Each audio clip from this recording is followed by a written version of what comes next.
সকাল সকাল আমি আর ভাই বেরিয়ে পড়লাম বাড়ি যাব বলে। জানি না আজকে কার মুখ দেখে উঠেছিলাম।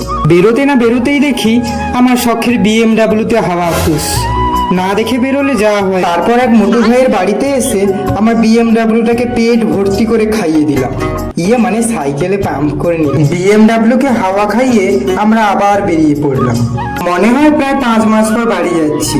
সেই যা কবে লাস্ট ছোটদার বিয়েতে গিয়েছিলাম। তারপর আমরা সাইকেল চালাতে চালাতে চলে এলাম নদীর কাছে। এসে দেখি নৌকাও ঘাটে চলে এসেছে। তারপর আমরা নৌকোতে উঠে পড়লাম। আর আমাদের এই নদীটা এত ছোট যে এপার থেকে ওপার খুব সহজেই দেখা যায়, এমনকি যে কেউ সাঁতরেই চলে যাবে। এরপর আমরা নৌকো থেকে উঠে 25 মিনিট সাইকেল চালিয়ে চলে এলাম বাড়ি এসে দেখি বাড়ির একটি জামরুল গাছে বেশ কয়েকটা জামরুল ধরেছে।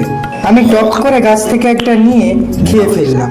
তারপর দেখি লেবু গাছটাতে অনেক লেবু ধরেছে, তাই ঝটাপট একটা ঝুড়ি নিয়ে এসে ফটাফট করে খটাখট শব্দে কিছু লেবু তুলে নিলাম।